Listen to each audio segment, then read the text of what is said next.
Hello বন্ধুরা, good morning সবাইকে। প্রমিকাস ব্লগে আরেকটু নতুন ভিডিও নিয়ে আমি চলে এলাম। তো দেখো, গাছটিতে কি সুন্দর ফুল ফুটেছে। আজ অনেকগুলো ফুল ফুটেছে, দেখতে ভালো লাগছিল জন্যই তোমাদের সাথে শেয়ার করলাম। আর এই যে দেখো, গোলাপ গাছটা তোমাদের বলেছিলাম না, গাছে প্রচুর কড়ি এসেছে, তো আজকে কিন্তু দুটো ফুল ফুটেছে। দেখো কি ভালো লাগছে দেখতে। এই গোলাপটা কিন্তু লক্ষ্মী ঠাকুরের খুব প্রিয় একটি ফুল, জানি না তোমরা জানো কি না।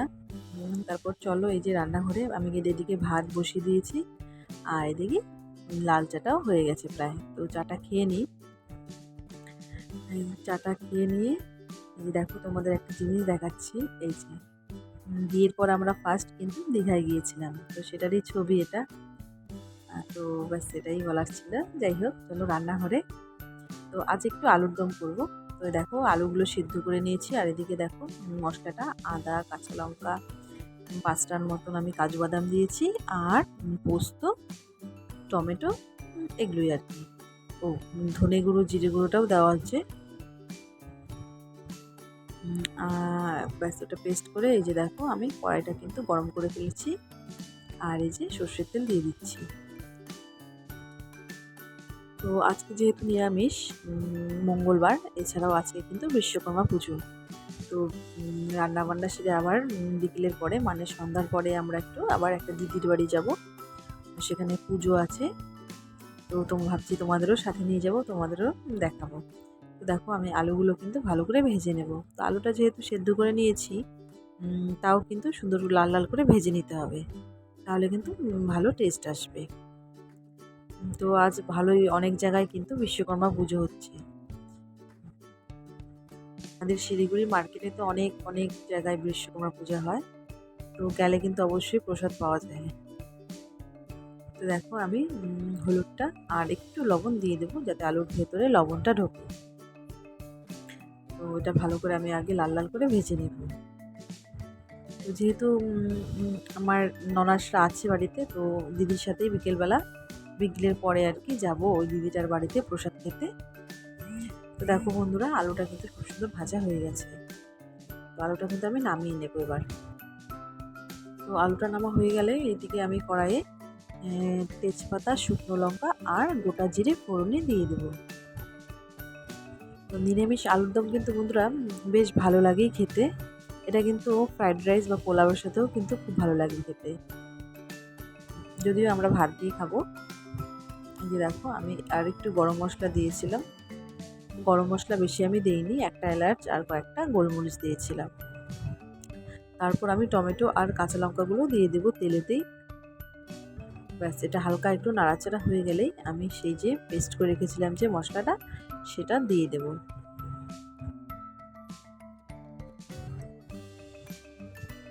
এটা কিন্তু কাশ্মীরি আলুর দমও বলতে পারো, কিন্তু আমি কাশ্মীরি লঙ্কার গুঁড়োটা দিচ্ছি না, আমার কাছে ছিল না, কিন্তু ওরকম করেই রান্নাটা করছি আমি। দেখো, বেশ ভালো করে মশলাটা কিন্তু এখন আমি কষিয়ে নেব।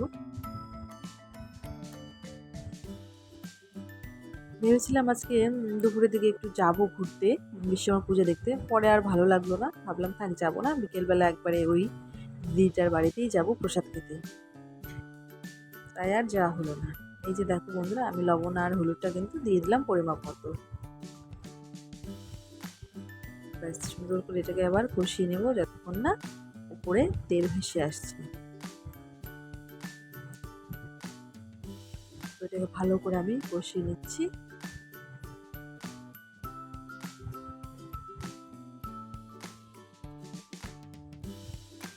তোমরা কিন্তু এটাতে লঙ্কার গুঁড়ো দিলে খুব সুন্দর কিন্তু এটার কালারটা আসবে। আমার কাছে ছিল না জন্য আমি দিতে পারিনি, কিন্তু লঙ্কার গুঁড়ো দিলে কিন্তু এটার কালারটা খুব সুন্দর আসে। তো এই যে দেখো বন্ধুরা, ওপর থেকে কিন্তু তেলটা ভেসে এসেছে। তো এই সময় আমি একটু চিনি দিয়ে দেবো, যেহেতু আলুটা আমার সেদ্ধ করাই, তাই চিনিটা আমি এখনই দিয়ে দিচ্ছি। এতে রান্নার কালারটা কিন্তু খুব সুন্দর আসবে। তো দেখো, মোটামুটি কিন্তু হয়েই গেছে কষানোটা। তো এরপর কিন্তু আমি এই আলুগুলোও দিয়ে দেবো। দেখো, ঠিক এরকম কিন্তু কষিয়ে নিতে হবে।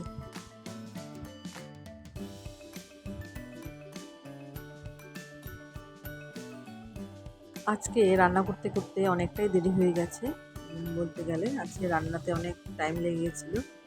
জানি না কেন অন্যদিন কিন্তু আমার নিরামিষ দিনে রান্নাটা একটু তাড়াতাড়িই হয়, কিন্তু আজকে একটু দেরি হয়ে গেল। যাকে এই যে দেখো আমি আলুটা কিন্তু সুন্দর করে দিয়ে একটু ভালো করে কষিয়ে নেব আবার। তো তোমাদের আমার এই রান্নাগুলো বা রেসিপিগুলো কেমন লাগছে বন্ধুরা অবশ্যই কিন্তু আমাকে জানাবে। জানালে আমার উৎসাহটা বাড়বে। আর যে দেখো আমি জলটাও দিয়ে দিলাম, তো জলটা আমি একটু বেশি দিলাম যেহেতু ভাত দিয়ে খাবো।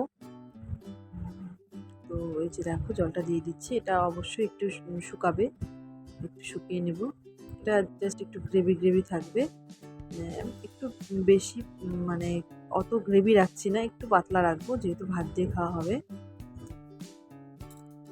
দেখো জলটা দিয়ে দিলাম, ব্যাস এবার একটু ফুটে নিক। এই যে দেখো খুব সুন্দর ফুটেও গেছে, এর কালারটা কিন্তু খুব সুন্দর এসেছিল বন্ধুরা। আমি যেহেতু কাশ্মীর লঙ্কার গুঁড়ো দিইনি তাও কিন্তু খুব সুন্দর এসছে। এই যে এইদিকে দেখো জামাইবাবু গাড়ি ধুচ্ছে, যেহেতু আজকে বিশ্বকর্মা পূজা। দেখো খুব সুন্দর করে গাড়িটা কিন্তু চকচকে করে ফেলেছে। আমি ওটাই বলছিলাম যে গাড়িটা বেশ চকচকে করে ফেলেছ। আর এদিকে দেখো আজকে কিন্তু ওয়েদারটা বেশ ভালোই ছিল, অত গরমও ছিল না আর অত ঠান্ডাও ছিল না। আর এই যে দেখো মন্দিরটা, এই মন্দিরেই কিন্তু পুজো হয়েছিল। আর এদিকে দেখো ঝোলটা কিন্তু আমার মোটামুটি হয়ে গেছে। আর এই যে একটু গরম মশলা আর একটু ঘি দিয়ে দিতে হবে নামানোর আগে। তো ঘিটা দেওয়ার সময় স্কিপ করে গেছি। বেশ ঘি আর গরম মশলা দিয়ে ভালো করে একটু ফুটিয়ে নিলে কিন্তু রেডি। আর এদিকে দেখো সবজি বাজারও নিয়ে এসেছে, বাঁধাকপি, টমেটো। তো আজকে একটু বাঁধাকপির ঘন্টও করব আর টমেটো চাটনি করব। তো বাঁধাকপিটা কিন্তু বেশ বড় ছিল, প্রায় 1.5 কিলোর মতো। আর এদিকে এই যে টমেটো, এই টমেটো দিয়ে আজকে একটু চাটনিও করব। আমার আলুর দম বা বাঁধাকপির সাথে টমেটো চাটনি কিন্তু খুব ভালো লাগে।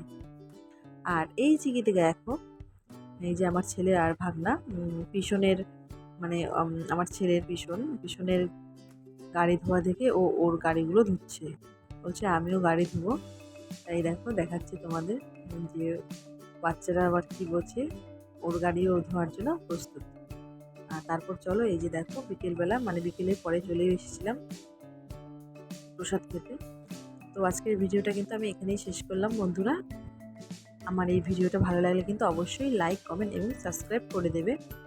তো এখানে গিয়েও কিন্তু আমার ছেলে খুব মজা করছিল। এই যে দেখো ও কিন্তু এখানে গিয়ে একদম শান্ত, যেহেতু বাড়িতে এতটা শান্ত থাকে না। আর এই যে দেখো বন্ধুরা ঠাকুরটা খুব সুন্দর লাগছিল।